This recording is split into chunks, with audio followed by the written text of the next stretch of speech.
أعوذ بالله من الشيطان اللعين الرجيم. بسم الله الرحمن الرحيم.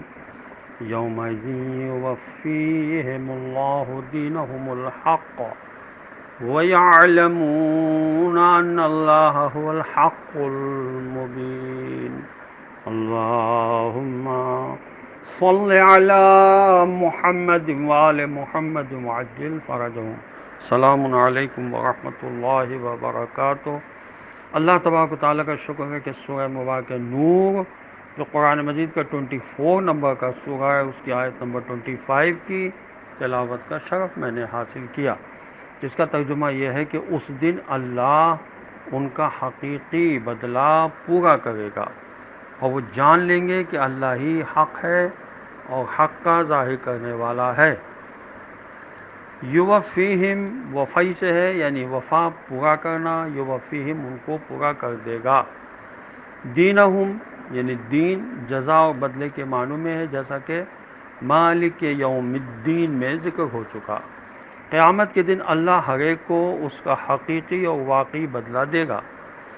دینہم الحق یعنی جزاؤہم الواقعی، یہاں سے معلوم ہے کہ جزا سزا قراردادی نہیں ہے کہ کسی کی طرف سے مقرر کرنے پر تقرر ہوتی ہے، بلکہ جزا و سزا ایک امر واقعی ہے جو انسانی عمل پر مترتب ہوتا ہے.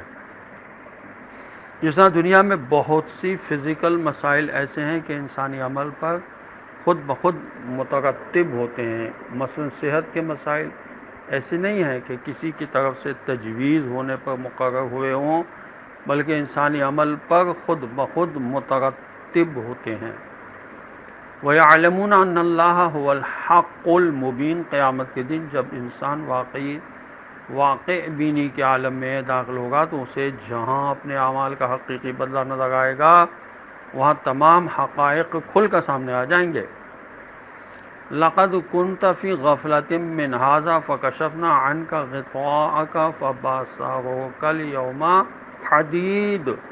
سورہ قاف قرآن مجید کا 50 نمبر کا سورہ ہے، اس کی آیت نمبر 22 میں ارشاد ہوا کہ بے شک تو اس چیز سے غافل تھا، چنانچہ ہم نے تجھ سے تیرا پردہ ہٹا دیا ہے.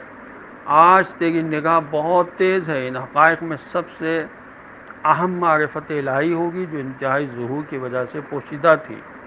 دنیا میں ہر چیز اس کی ضد سے پہچانی جاتی ہے.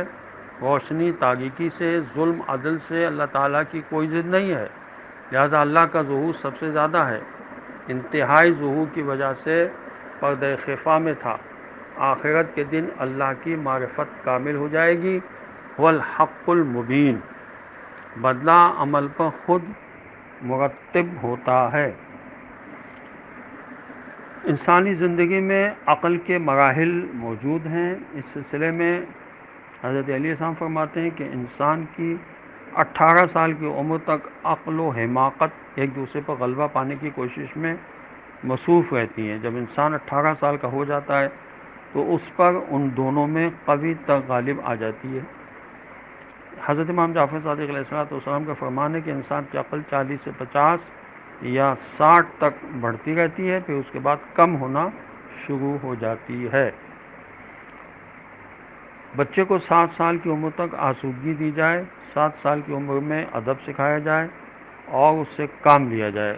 اس کا قد 23 سال تک بڑھتا ہے اور عقل 35 سال تک مکمل ہو جاتی ہے. اس کے بعد وہ تجربات سے فائدہ اٹھائے گا. یہ حضرت علی علیہ السلام کا ارشاد ہے، اور جو من لا یحزق الفقی میں لکھا ہے. اور اس کتاب میں ہے کہ بچے کو تربیت دی جائے گی اور اس کے قد کی انتہا، یعنی بچہ 7 سال میں شعور کی حد تک پہنچ جاتا ہے، 14 سال میں بالغ ہو جاتا ہے، اس کا قد 24 سال تک پورا ہو جاتا ہے اور اس کی عقل 28 سال میں مکمل ہو جاتی ہے. پھر اس کے بعد وہ تجربات سے فائدہ اٹھاتا ہے. یہ حضرت علی علیہ السلام کا ارشاد ہے. اور حضرت امام جعفر صادق علیہ السلام کا ارشاد گرامی ہے کہ بچہ 7 سال میں شعور حاصل کر لیتا ہے. 9 سال کی عمر میں اسے نماز کا حکم دیا جائے. 10 سال کی عمر میں اسے دوسروں کے ساتھ ایک بستر میں سونے سے روکا جائے. 14 سال میں بالغ ہو جاتا ہے. 22 سال تک اس کا قد بڑھتا رہتا ہے اور 28 سال تک اس کی عقل مکمل ہو جاتی ہے. البتہ تجربات کی بات اور ہے کہ وہ 28 سال کے بعد بھی فائدہ دیتے رہتے ہیں۔ تو السلام علیکم ورحمۃ اللہ وبرکاتہ۔